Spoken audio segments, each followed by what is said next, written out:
Bonjour à tous! Alors aujourd'hui je suis vraiment contente de vous retrouver pour une nouvelle vidéo. Aujourd'hui je voulais surtout en profiter pour vous partager quelques très belles images.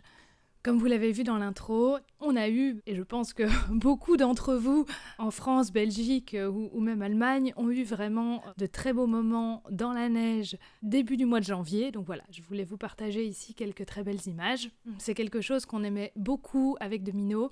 Dès qu'il y avait de la neige, on partait toujours faire de très grands galops dans la neige. Et c'est vrai que depuis son départ en 2021, on n'a pas eu tellement de neige. Il y en a eu un tout petit peu, il y avait vraiment 3 flocons. C'était fin 2021, début 2022. Caresse venait d'arriver et c'est vrai qu'elle avait été assez impressionnée. Étonnamment, elle n'a jamais vu la neige. Alors je sais que je l'ai achetée dans le sud de la France. Où elle était avant, c'était en Normandie où elle faisait des courses, donc j'imagine qu'elle vivait plutôt en box et qu'elle devait du coup pas vraiment vivre dehors. En tout cas, vu son attitude, clairement, elle n'avait jamais beaucoup côtoyé la neige, ça c'est clair. Elle n'appréciait plutôt pas. Et donc, elle n'aimait pas du tout la sensation au niveau de ses pieds, la neige qui se prenait dans ses sabots, et la sensation au trot ou au galop quand la neige venait vraiment contre son ventre avec les projections. Donc du coup, c'était cette année la première vraie neige pour elle. C'était pas juste 3 flocons, il y en avait un petit peu plus. Et vous savez que Caresse, tout ce qui touche un petit peu à ses jambes, dès que le sol est un petit peu différent, ça la stresse. On a beaucoup progressé à ce niveau-là. Au tout début, c'était pareil. Quand il y avait vraiment beaucoup de boue à un endroit dans un chemin, ça la stressait également. Elle se mettait carrément parfois à trembler. Donc du coup, avec la neige, c'est pareil. Ça fait une sensation différente. On peut avoir peur un petit peu de glisser. On s'enfonce un petit peu plus. Voilà. Donc on y va vraiment progressivement. Et là, cette année, vous allez le voir, ça va beaucoup mieux. On a carrément pu faire un galop dans la neige avec beaucoup de plaisir et pas sur la tension. La première séance, on a été vraiment progressivement, on est vraiment sorti à pied, et puis je suis montée quand je sentais qu'elle était détendue, qu'elle prenait ses marques, qu'elle commençait à avoir une allure déliée, et qu'elle posait vraiment les pieds, et pas qu'elle marchait sur des œufs en étant peu sûre de s'effouler.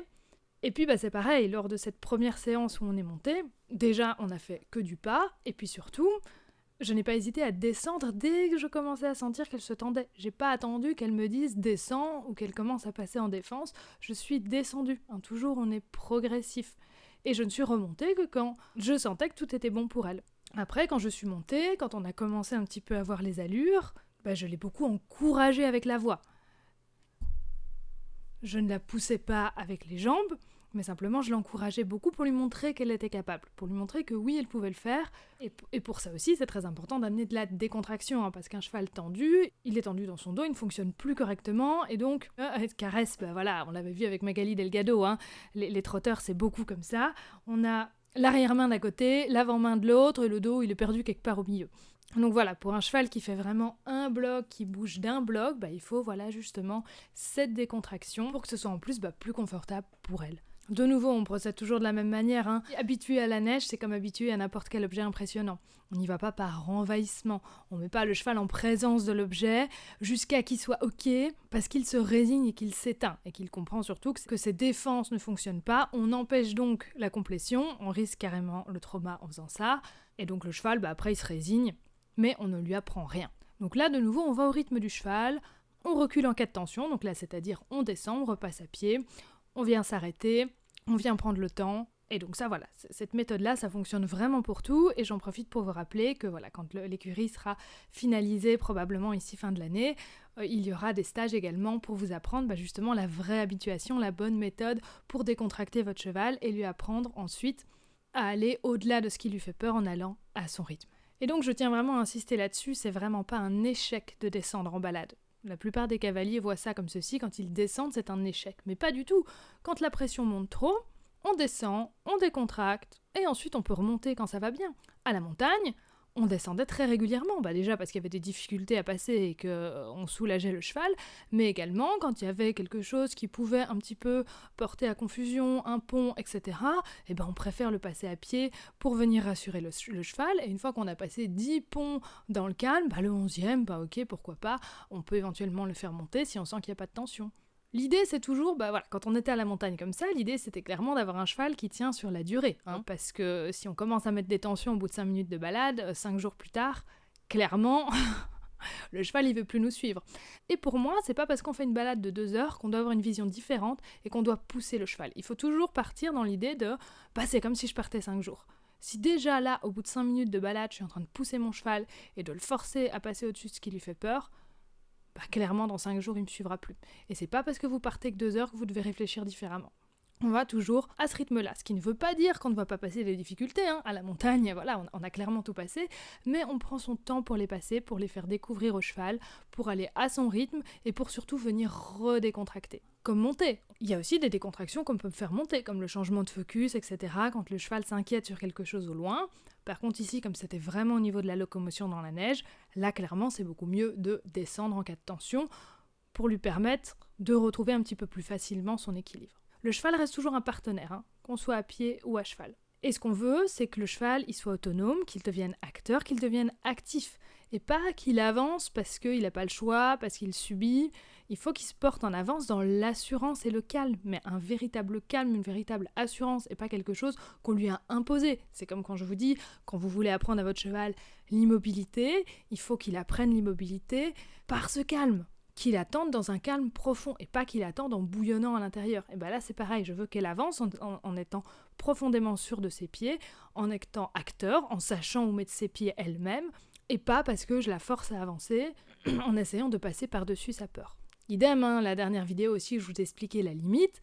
Quand on demande au cheval de se stabiliser à la limite, de ne pas venir plus près de moi, c'est vraiment stabiliser le cheval dans notre regard, stabiliser le cheval dans le calme. Le cheval vient à la limite, s'arrête à la limite dans le calme et la compréhension de celle-ci, et pas dans la peur de celle-ci. Donc une limite claire, ça calme aussi le cheval. Un cheval qui ne sait pas où il doit s'arrêter par rapport à vous, ça ne le calme pas. Et attention, quand on travaille avec des friandises, attention toujours, motivation intrinsèque, souvenez-vous, le sujet ne doit pas être le bonbon, mais bien être de bouger ensemble, d'interagir ensemble. Donc on peut récompenser quand on a eu quelque chose de super, quand on est sur un nouvel apprentissage un petit peu compliqué, et toujours faire attention à ce que le bonbon soit bien donné. Plus le bonbon est bien donné, avec un cheval calme, qui ne se frustre pas parce qu'il a bien compris quand il en avait, quand il n'en avait pas, plus vous pouvez en donner, évidemment. Mais attention toujours que le sujet doit rester le fait de bouger ensemble, et pas de devenir un distributeur de bonbons pour on ne sait pas trop quelle raison. Voilà, il faut vraiment que le bonbon arrive à chaque fois qu'il y a eu vraiment quelque chose de super, pour que le sujet reste quelque chose de super, qu'on vient renforcer encore plus. Mais si vous donnez systématiquement pour tout et n'importe quoi, le sujet, ça devient quoi ? Ça devient le bonbon. Et donc je vous renvoie à cette vidéo où j'expliquais la limite, que ce soit pour donner le bonbon ou de manière générale, quand on marche ensemble, quand on s'arrête ensemble, en cas de cheval un petit peu envahissant. Je rajouterais que si besoin au début, si l'énergie ne suffit pas, normalement ça suffit, mais si l'énergie ne suffit pas, pour arrêter le cheval au niveau de votre bras, on peut aussi prendre un petit peu la tête du cheval et l'arrêter à la limite, pour lui dire « c'est là que je veux que tu t'arrêtes », pour lui montrer le geste juste, ce qui ne veut pas dire bloquer la tête. Si le cheval veut se retirer, évidemment, qu'on le laisse se retirer. Ce n'est pas venir le coincer et empêcher le mouvement, c'est juste lui montrer le geste juste. Ce qui marche super bien également, ça notamment avec la friandise, c'est de donner systématiquement la friandise quand le cheval détourne la tête. Et c'est toujours le bras qui va vers le cheval et pas le cheval qui vient vers le bras. Donc voilà, ça c'est des petits trucs encore ici.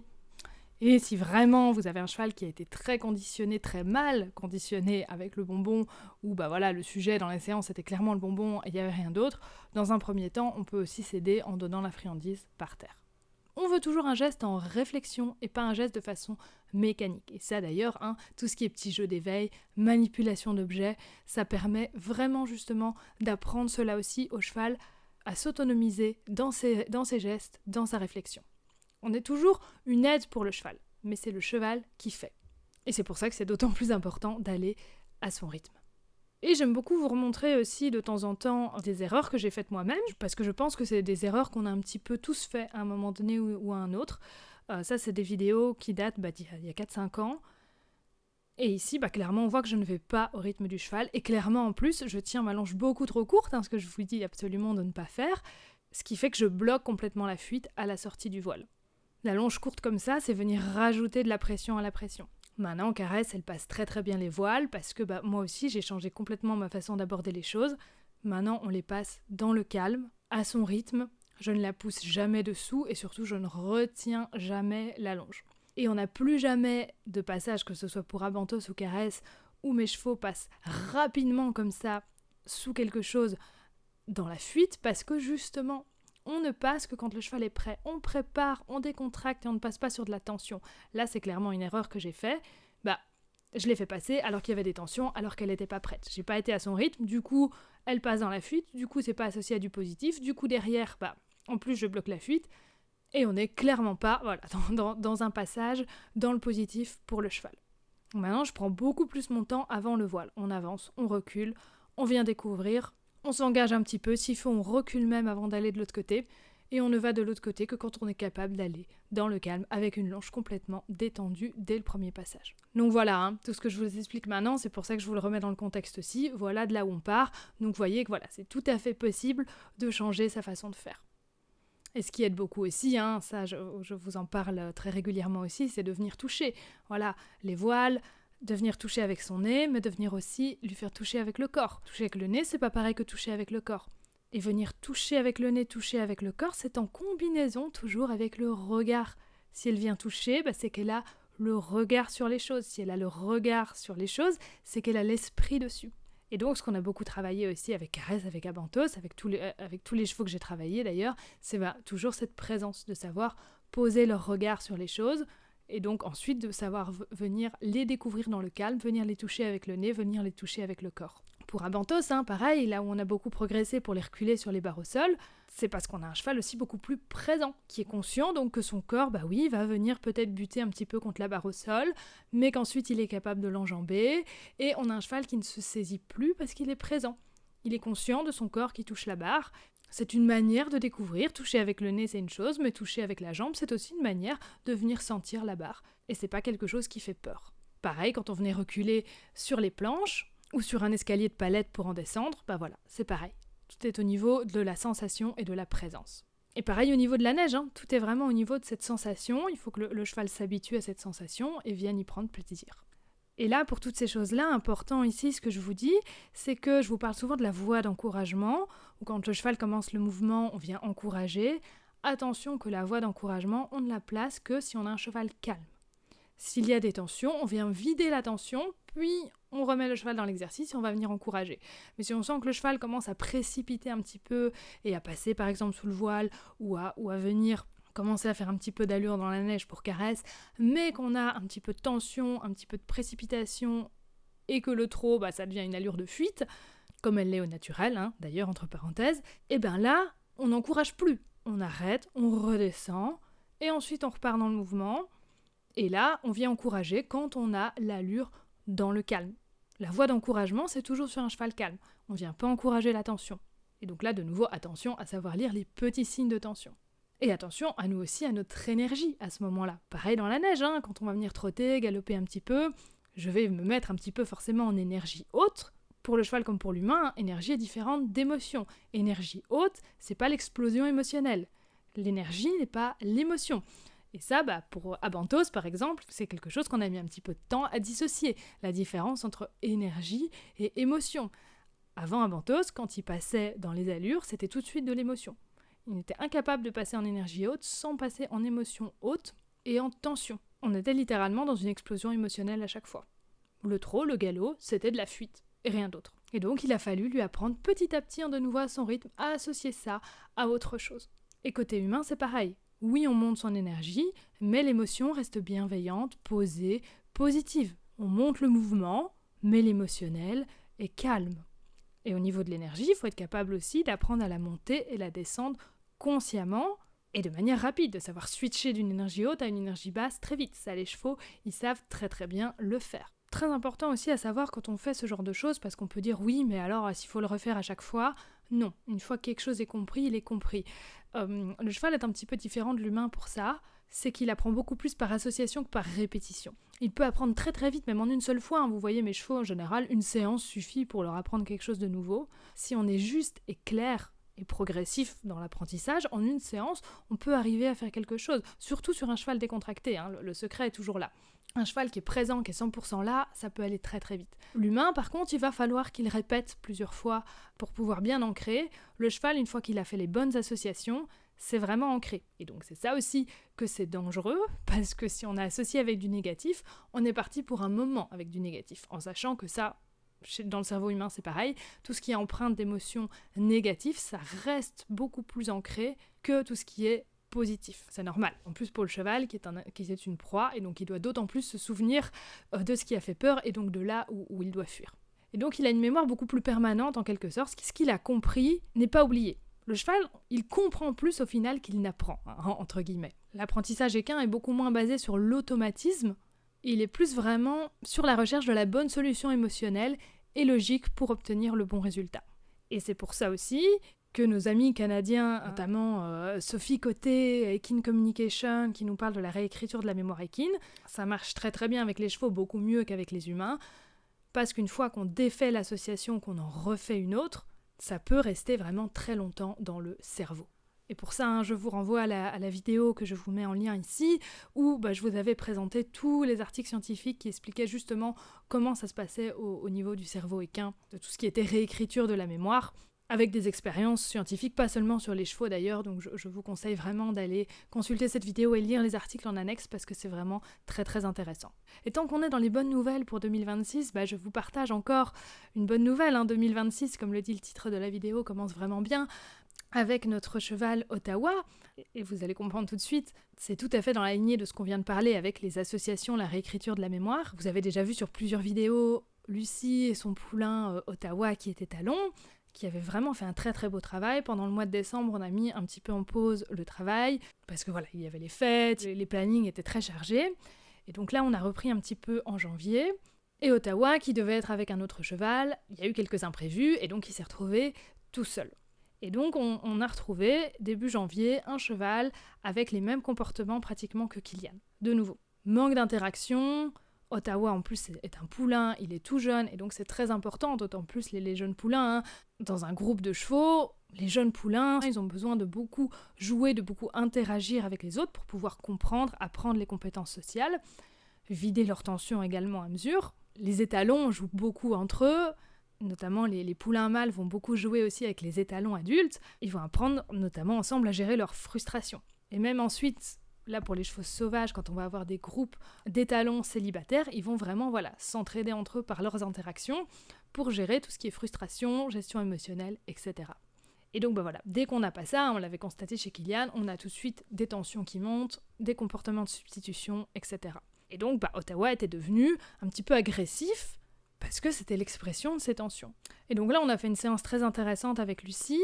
J'ai pas d'image ici à vous montrer, mais je vous invite à retourner voir la vidéo de Kilian, parce que c'est un petit peu le même processus, où on va venir évacuer les tensions en demandant au cheval d'aller les évacuer à distance, et de provoquer la fameuse posture d'évaluation, qu'évidemment Ottawa ne faisait plus, et qui a mis un petit temps avant de se montrer en séance, mais qui a fini par montrer le bout de son nez.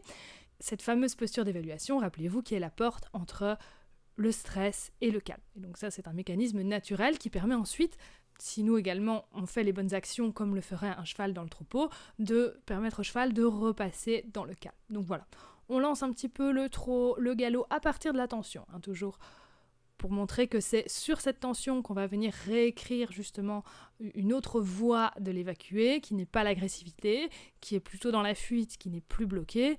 Important de nouveau pour ça d'avoir un grand espace où le cheval n'est pas trop bloqué par les murs et donc n'est pas obligé de tourner en rond dans un conditionnement, donc où il peut vraiment choisir la direction où il va.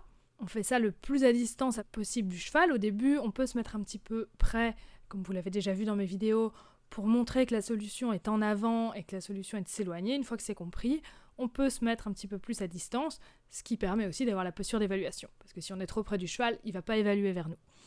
Et donc, une fois qu'on a cette posture d'évaluation, c'est nous qui venons vers le cheval, on vient proposer le contact olfactif, et tout de suite derrière, on va proposer un suivi. Si le cheval suit, c'est très bien. Si le cheval ne suit pas, c'est pas grave, et il faudra peut-être recommencer 2-3 fois pour vider complètement les tensions. Ici, c'est vraiment magique parce qu'une fois suffit. Une fois que Ottawa a redéclenché cette posture d'évaluation, il est venu faire le contact olfactif, ce qu'il ne faisait pas du tout quand on essayait en début de séance de venir mettre la main près de son nez, etc. Il mettait tout de suite les dents. Il était incapable de donner son nez sans les dents. même sur les objets. Sur les objets, sur les humains, c'était les dents directes. Là, il a tout de suite venu faire son contact olfactif. Il a tout de suite suivi Lucie, mais dans le calme. En début de séance, on avait un cheval qui suivait sa propriétaire, clairement avec les dents en avant, un peu comme Kilian, quoi, voilà, qui envahit, qui mord, qui pousse. Là, on avait un poulain de nouveau tout doux, tout calme, qui suivait tout tranquillement. Il a même refait des bisous, ce qu'il ne faisait plus du tout. Il aimait beaucoup faire les bisous en levant la lèvre supérieure, ça il ne faisait plus depuis des semaines, parce que tout ce qu'il savait faire, c'était mettre les dents. Là, il a refait des bisous, il a suivi sa propriétaire calmement, ils sont venus ensemble passer une barre au sol, il a réussi à poser son regard sur sa propriétaire, sur la barre, alors qu'avant qu'on ait fait cette évacuation des tensions, il était incapable de poser son regard même sur sa propriétaire, il ne la regardait plus, le regard était systématiquement ailleurs dans le vague. Et après, ils ont eu un très beau moment où Ottawa est venu manger du foin, sa propriétaire a pu s'asseoir à côté, il était tout doux, dans le calme, de temps en temps il venait poser son nez sur elle, mais juste son nez, plus jamais les dents. Et ça, c'est quelque chose qu'elle ne pouvait plus faire parce que dès qu'elle était en présence de ressources, de foin, de nourriture, c'était encore pire, il devenait encore plus agressif. Et donc là, c'est vraiment une très belle séance pour nous tous, on a vraiment très bien commencé l'année, c'est pour ça que je vous en parle ici, et j'attire aussi votre attention sur le fait que, comme vous le voyez, on a un résultat un petit peu différent de Kilian. On pourrait dire, avec Kilian, t'as fait ça aussi, et il y a encore des tensions. Oui, parce qu'on parle littéralement de couches de tension. Et donc, chez un cheval comme Kilian, qui a des tensions depuis longtemps, et qui en plus, entre chaque séance, il retourne seul. Là, Ottawa, après cette séance-là, on l'a remis avec un autre cheval, donc plus seul. Kilian, à chaque fois, il retombe dans ce qui lui provoque sa tension, c'est-à-dire son environnement, le fait qu'il soit seul, qu'il n'ait pas beaucoup accès à l'extérieur, etc., etc. Donc du coup, les couches de tension qu'on enlève, elles se remettent un petit peu au fur et à mesure. Donc oui, on permet au cheval de retrouver des mécanismes naturels de décontraction, ce qui fait que maintenant Kilian, il arrive à se décontracter de lui-même, il arrive à réévaluer, il arrive à redescendre, on retrouve un petit peu des ébrouements, on retrouve des mâchouillements, mais les couches déjà sont beaucoup plus profondes parce que ça faisait un moment que les tensions s'accumulaient et en plus, entre chaque séance, on en remet un petit peu malheureusement. Ici avec Ottawa, c'était seulement depuis quelques semaines, parce que vous aviez vu avant dans les vidéos, on avait un poulain très très calme. C'est quelque chose qui donc était très récent et qu'on n'est pas venu réactiver en plus ensuite. Très important ici de comprendre, c'est que ces couches de tension, qu'elles soient profondes ou pas, ne viennent jamais effacer ce que vous avez appris avec votre cheval. Ici, la propriétaire me disait « mais mon cheval, je reconnais plus, il sait plus que mordre, plus qu'être agressif ». Elle lui montrait une balle, il était incapable de la pousser, il faisait que la mordre. Une barre au sol, il la regardait même pas, il passait pas au-dessus. Donc, les tensions empêchent le cheval d'accéder à ses apprentissages. C'est littéralement comme un film plastique qui vous empêche l'accès à ce qu'il y a en dessous. Alors, après, le film plastique peut être plus ou moins épais, il peut y avoir plusieurs couches, comme avec Kilian, ou une seule couche comme avec Ottawa. Et quand vous enlevez les couches, vous commencez à réaccéder à ce qu'il y a en dessous. Avec Ottawa, il y avait un film.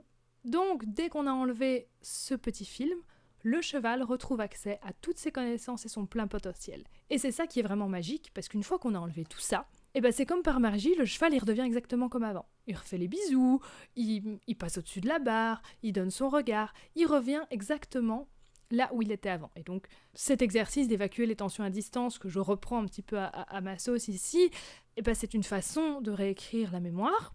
Après, il y en a plein d'autres, des façons de réécrire la mémoire équine.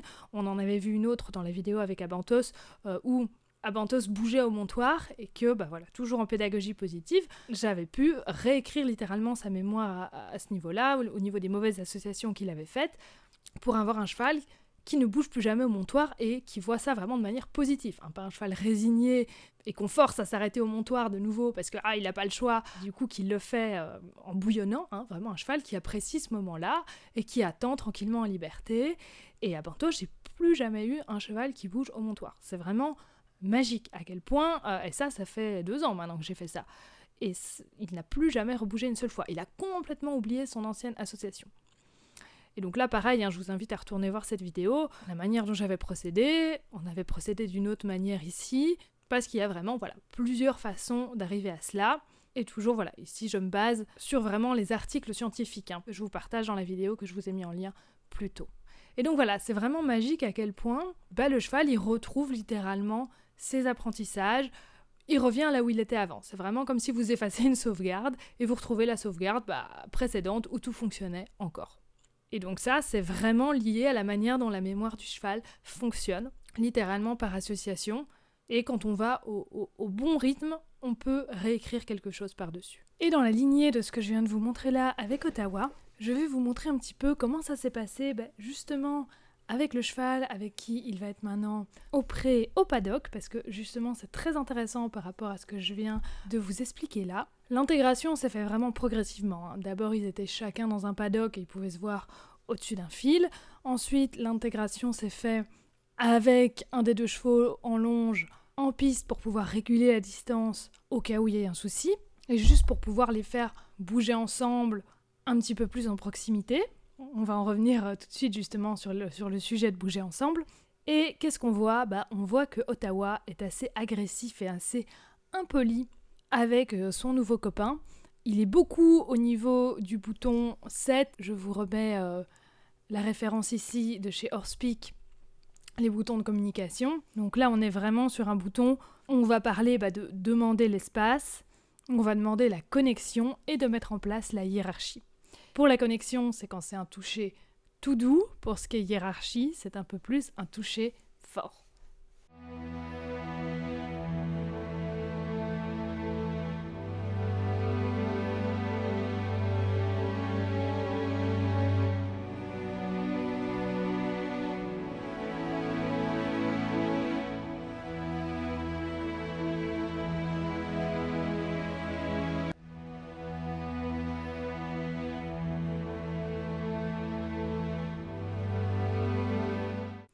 De nouveau, ici, il y a plein de boutons super intéressants, au niveau du bouton 13 notamment, où là, c'est vraiment un bouton qui nous parle de protection, où on a un cheval un peu plus confiant que l'autre. Soit le cheval qui est un petit peu plus confiant va venir toucher cet endroit-là, au-dessus de la croupe, chez le cheval moins confiant, pour lui dire « Allez, vas-y, pars en avant ». Et inversement, le cheval plus confiant peut aussi permettre au cheval moins confiant de se placer à hauteur de l'arrière-main pour lui dire « Suis-moi et n'aie pas peur ». Très intéressant aussi le point 6, la base de la nuque. Et ça, souvenez-vous, je l'avais beaucoup utilisé avec Dexter pour le détendre et récupérer son focus. C'est justement un endroit pour obtenir la décontraction et la connexion forte. Et qui est en général utilisé par la maman avec le poulain pour dire « Suis-moi ». Dans le calme, dans la relaxation ensemble. Donc ça, c'est un super endroit à utiliser. Et on le verra encore dans cette vidéo, mais ça je vous le dis régulièrement, les chevaux sont beaucoup dans le mimétisme, dans la synchronisation. Et ce qui est très drôle avec ces boutons, c'est qu'on a déjà pu observer que certains chevaux, pour communiquer avec un congénère qui est à distance, et donc sur lequel ils ne peuvent pas pointer les boutons à cette distance de manière précise, ils vont venir pointer sur eux-mêmes les boutons. Donc par exemple, au niveau de l'épaule, sur le côté de l'épaule, le fameux bouton du reculé, certains chevaux peuvent pointer avec insistance sur eux-mêmes ce bouton en regardant entre chaque demande le cheval qui est à distance pour dire à l'autre cheval « recule, recule, recule ». Parce que peut-être il y a un danger, parce que peut-être il ne veut pas qu'il approche. Revenons à nos moutons. Donc ici, on a beaucoup d'impolitesse, on n'a pas beaucoup de variété au niveau de la communication, ce qui montre justement qu'Ottawa manque un petit peu d'interaction sociale et donc il va un peu trop directement vers les autres. Comme je vous ai dit, un cheval qui va comme ça directement vers les autres, c'est plutôt impoli. Son compagnon est un petit peu plus âgé, et plutôt un cheval qui a tendance à être assez bas dans la hiérarchie. Donc on voit ici, il ne réagit pas beaucoup, ce qui est un petit peu dommage pour notre ami Ottawa, parce que ça ne l'aide pas vraiment à se canaliser. Par contre, on voit un moment où son compagnon a vraiment une attitude super intéressante, et c'est là que je voulais en venir. C'est ce moment où Ottawa devient vraiment un peu trop agressif. Tout de suite, le copain l'envoie assez violemment et lui dit « va-t'en à distance ». Ottawa s'en va. Un peu de galop, un peu de coup de cul, on sent qu'il décharge vraiment l'attention. Ensuite, sur le retour, on a une mini posture d'évaluation. Il s'approche de nouveau un peu près de son compagnon, mais on a quand même ces mini-instants d'évaluation où du coup le copain vient faire ce contact olfactif et on voit tout de suite, qu'est-ce qui se passe ? Le retour au calme du côté d'Ottawa. C'est exactement ce que je vous ai décrit avant, ce qu'on a fait avec Ottawa pour justement vider ces tensions. Et ça, je vous avais dit, c'est un mécanisme que les chevaux font entre eux justement pour s'entraider en cas de problème de comportement d'un cheval qui est un petit peu trop sur les autres, trop agressif, trop tendu. C'est ce qui est utilisé par les chevaux entre eux. Et donc voilà, c'est pour ça qu'on l'a fait tout à l'heure. Et donc là, on voit, ils le font ici entre eux. Donc voilà, c'est super intéressant à observer. Et de voir surtout comme après, Ottawa est beaucoup plus doux. Et donc même s'il y a encore des petits moments où il est un petit peu envahissant, ils arrivent à venir sur des sujets. Sur des sujets, c'est quoi ? C'est d'abord marcher ensemble. C'est très très beau parce que c'est le premier sujet. Et donc là, on voit une belle synchronicité qui s'amène. D'abord, c'est Ottawa qui va mener. Et ensuite, c'est son compagnon qui va un petit peu plus mener. Et donc, vous voyez qu'il n'y a pas vraiment une hiérarchie très claire, comme ils ne sont que deux. Chacun mène un petit peu à son tour. Ce qui ne veut pas dire qu'au moment de la nourriture, il n'y aura pas une hiérarchie très claire. Je pense que, à mon avis, ça sera Ottawa qui va prendre le dessus, du moins au début. Aussi, Ottawa est un entier, rappelons-le. Mais vous voyez que voilà, pour bouger ensemble, c'est un autre sujet. Et donc, c'est pas forcément celui qui est en premier pour les ressources qui va l'idée pour les déplacements. Et là, surtout, ils sont dans une recherche de connexion, de discussion, de se trouver bien ensemble. Voilà, c'est vraiment le but de trouver l'harmonie ensemble. Et ensuite, après ce sujet-là, commence à venir le sujet tactile, des petites tentatives de grooming. On voit que voilà, le premier sujet, c'était de bouger ensemble. C'est comme ça qu'ils se rassurent, c'est comme ça qu'ils se comprennent, et ensuite seulement le contact tactile. Donc voilà, tout ça pour vous montrer encore une fois qu'on n'invente rien, que même si on n'est pas des chevaux, on vient s'inspirer un petit peu des interactions pour venir aider les chevaux.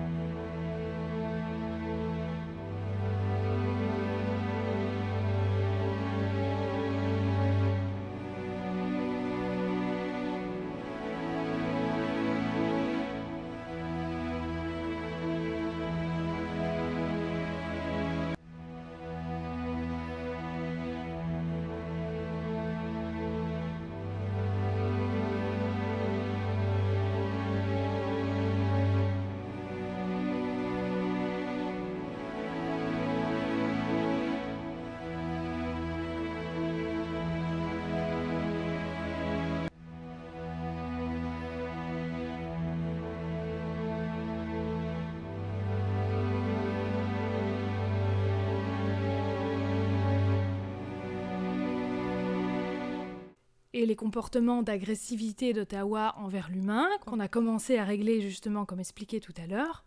Il faut bien comprendre qu'un cheval qui est, comme sur les images que vous avez vues tout à l'heure, autour de cette brouette où Ottawa passait par moments dans l'attaque, c'est pas un cheval qui ne respecte pas. C'est pas un cheval à qui il faut apprendre la bulle, apprendre le respect, pas du tout. C'est un cheval qui a des tensions, qu'il faut venir enlever ces tensions. Et comme vous l'avez vu, comme par magie, après on a un cheval qui redescend tout de suite. Ça marche entre eux, ça marche avec les humains. Toujours travailler sur l'émotion et pas sur le comportement qui est la conséquence. Et ça, tout ce qui est réécriture de la mémoire, il y a plusieurs sources qui nous disent aussi que ça peut également aider en cas de maladie, qui peuvent aussi laisser des traces émotionnelles, des opérations, etc. Pareil, on va permettre au cheval d'exprimer et de venir relâcher ses tensions. Et une fois, toujours la décontraction, comme je vous disais, une fois que le cheval est décontracté, qu'il est relâché, on peut repartir sur quelque chose de propre. On est vraiment sur venir transformer les souvenirs traumatiques qui sont inscrits dans le corps du cheval, par le processus de reconsolidation de la mémoire. On travaille sur l'origine émotionnelle des problèmes, et ça c'est toujours, quand on travaille en réécriture de la mémoire ou pas en réécriture de la mémoire, on vient toujours sur l'origine émotionnelle des problèmes. Un cheval qui tique, par exemple, il faut trouver la cause de pourquoi il tique, quelle tension l'amène à tiquer. L'empêcher de tiquer, c'est juste faire pire que mieux. Et une fois qu'on a apaisé le cheval, ces réactions physiques vont s'apaiser automatiquement. Et donc ici, on passe vraiment par le corps, on redonne la parole au corps pour venir évacuer les tensions. Et c'est pour ça qu'on utilise le mouvement en avant. Et donc c'est pour ça qu'un cheval, par exemple, après une opération, il y a clairement des mémoires traumatiques dans le corps. Et donc, on peut avoir un cheval qui va avoir une mise en avant un petit peu bloquée. Ça, de nouveau, la mise en avant bloquée, c'est souvent à cause de tension. Ça peut aussi être à cause de mémoire négative.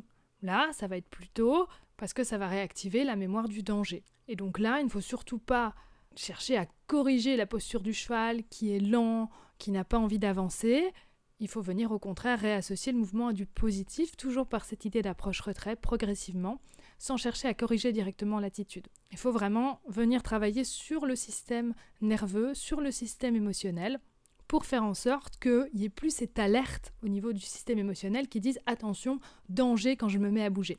Il faut vraiment changer cette mémoire corporelle qui envoie justement un signal au système nerveux que attention, ça va faire mal, changer cette mémoire pour qu'il n'y ait plus du coup de lumière rouge qui s'allume dans le système nerveux à ce moment-là et pour pouvoir retrouver le plaisir dans le mouvement. Et donc j'ai eu en cours récemment une jument justement qui venait de sortir d'une opération et donc avec elle le but du travail, vu que le mouvement en avant, mais le contact physique également, était vraiment associé à des mémoires négatives, à des douleurs, donc le but est vraiment de garder son regard ouvert et d'aller à son rythme, pour qu'elle sente que petit à petit, le mouvement peut être confortable. Donc là, on avait disposé plein de choses en piste, des tapis, des frites, des portiques, notamment un portique avec des frites sur le côté qui lui a vraiment beaucoup plu. Pas mal de choses qu'elle ne connaissait pas aussi, pour venir un petit peu éveiller son attention, mais sans venir l'envahir. Donc c'est elle qui va toujours choisir sur le dispositif sur lequel on va aller. C'est elle qui va guider la séance. Une fois sur le dispositif, par contre, l'humain doit guider un petit peu plus l'exploration, pour guider des débuts de mouvement dans le positif. Donc au début, c'est des mouvements tout petits, notamment avec le portique avec les frites sur le côté. C'est un super outil pour venir explorer dans le mouvement. On guide l'encolure, la tête du cheval à gauche, donc par le regard et par le suivi de main, puis à droite, pour venir toucher les frites de gauche, puis les frites de droite. On commence toujours par l'endroit que le cheval choisit, et on vient s'y intéresser, puis on vient passer de l'autre côté. Et on fait comme ça un petit peu de ping-pong avec l'encolure, le regard du cheval qui nous suit en passant des frites d'un côté aux frites de l'autre. On a ainsi une mobilisation de l'encolure sans forcer, associée au positif de l'exploration, donc système émotionnel positif seeking.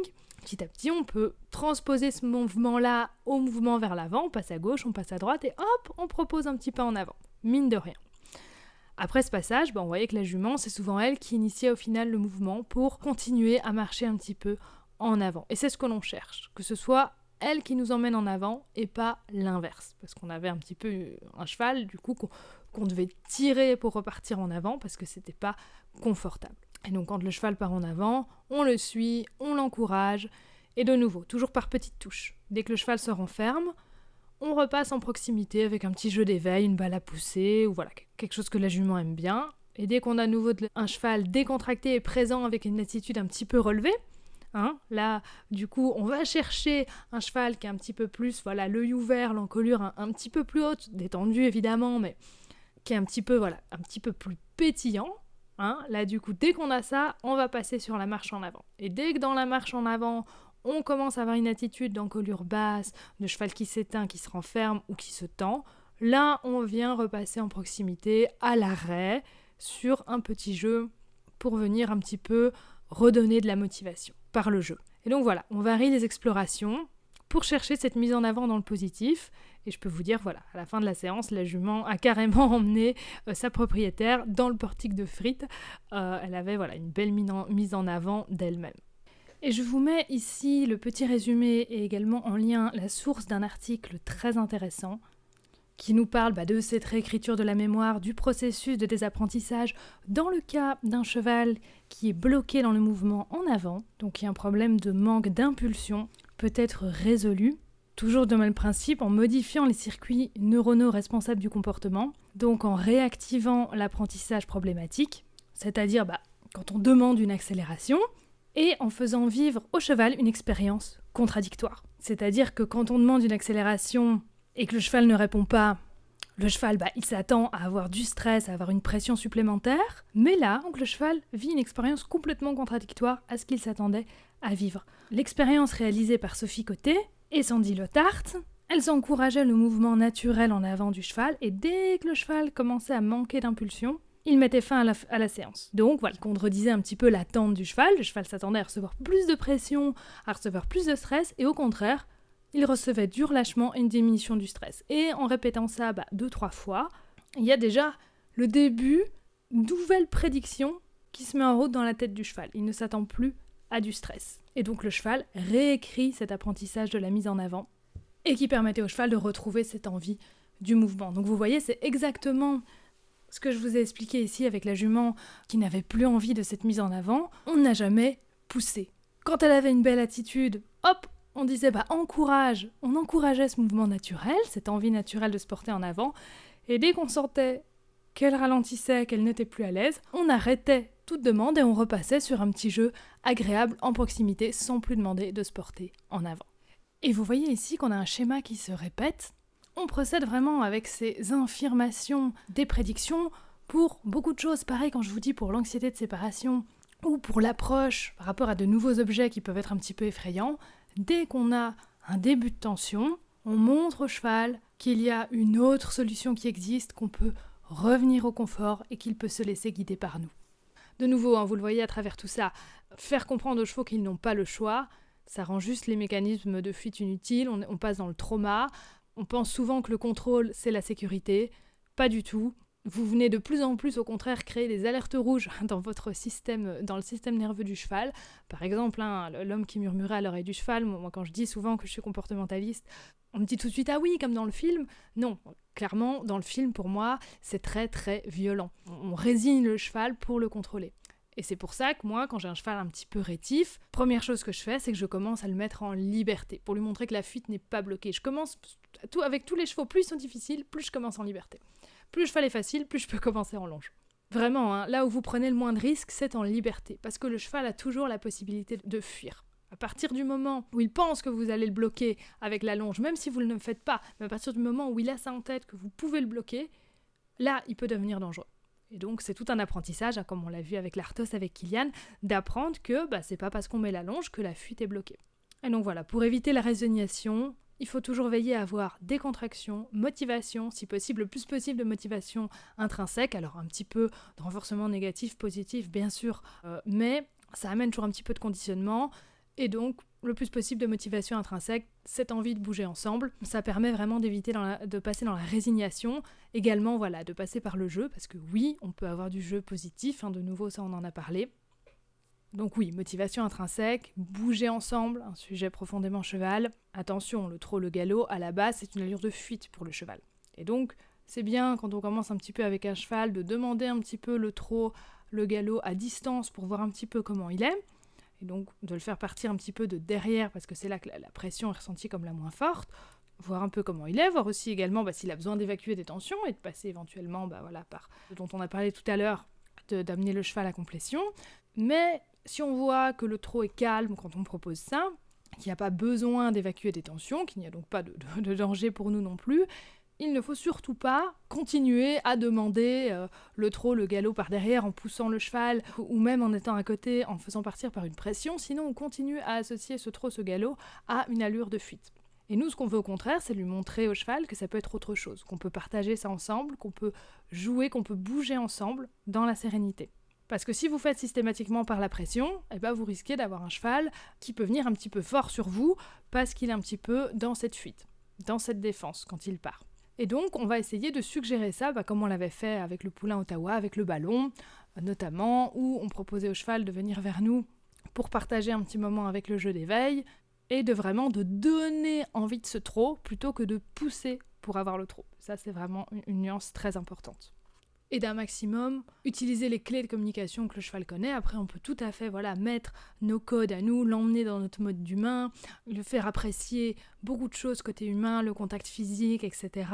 La voix qui marche également très très bien, mais s'aider également de choses qui parlent au cheval, notamment, on a beaucoup parlé du reculer, jamais sur le poitrail, toujours sur le côté de l'épaule. Également le regard, montrez avec votre main, montrez avec votre regard où vous allez aller, ce que vous allez faire, montrer à votre cheval où vous pensez le toucher. Tout ça, c'est des choses qu'ils font entre eux et qui vont faire sens pour lui.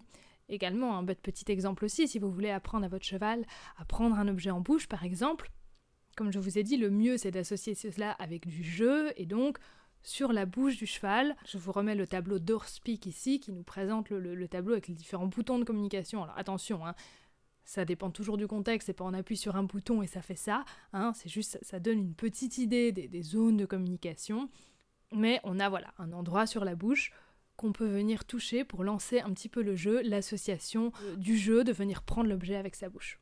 Et ça, petite parenthèse ici, les chevaux qui ont beaucoup de tension et qui les intériorisent beaucoup, comme Caresse, Caresse elle va plutôt intérioriser quand elle a des tensions. Abanto, ce serait le contraire, il va plutôt les extérioriser. Un cheval qui intériorise beaucoup, Le stress va vraiment s'exprimer au niveau de la bouche avec une bouche très pincée et donc des babines, des lèvres peu mobiles. Et donc, si vous voyez la différence, Abantos, il est très mobile au niveau de ses lèvres, il aime beaucoup prendre des choses, il extériorise d'ailleurs aussi beaucoup avec ça. Également, de manière générale, les étalons, les ongles, ils ont tendance à jouer plus aussi avec leur bouche. Donc il y a ça aussi à prendre en compte. Mais Caresse, elle de son côté, elle a une bouche beaucoup moins mobile, elle aime beaucoup moins prendre les objets. Contrairement à Domino, par exemple, qui était une jument, mais qui, elle, adorait prendre avec sa bouche. Et donc, Caresse, ça vient du fait qu'elle a tendance à plus intérioriser. Et donc, voilà, on a pas mal travaillé là-dessus aussi. Et donc, elle a le nez beaucoup moins pincé qu'au début. Et elle arrive maintenant à prendre des objets. Bon, par contre, c'est pas ce qu'elle préfère pour autant. Et c'est vrai que de venir apprendre à prendre des objets, ça permet vraiment de rendre cette bouche beaucoup plus mobile. Et donc, ça a un effet purement mécanique. Quand on va venir détendre la bouche, les muscles de la bouche vont se détendre, la mâchoire va se délier, c'est un effet purement mécanique.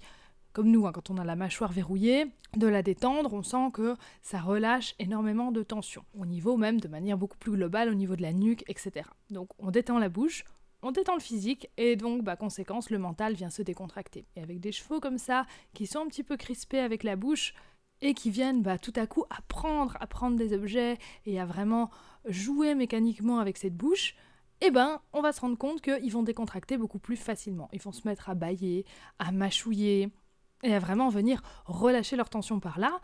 Et voilà, petit fun fact, avec une jument avec laquelle on l'avait ouvert justement au fait de prendre un foulard, juste après ça, on voyait que d'elle-même, elle venait se décontracter, elle venait mâchouiller beaucoup plus facilement. C'était une jument qui, à la base, ne décontractait pas du tout. Avant déjà cette séance, elle avait repris ses mécanismes de décontraction et elle arrivait à se redécontracter elle-même en cas de tension, mais là c'était beaucoup plus systématique et beaucoup plus rapide. Elle venait tout de suite, dès qu'il y avait une petite tension, mâchouiller, bâiller, donc voilà, c'est assez impressionnant à voir. Et avec tout ça, vous avez la bonne recette pour avoir un cheval heureux, bien dans ses sabots, comme on l'a vu avec Caresse, voilà.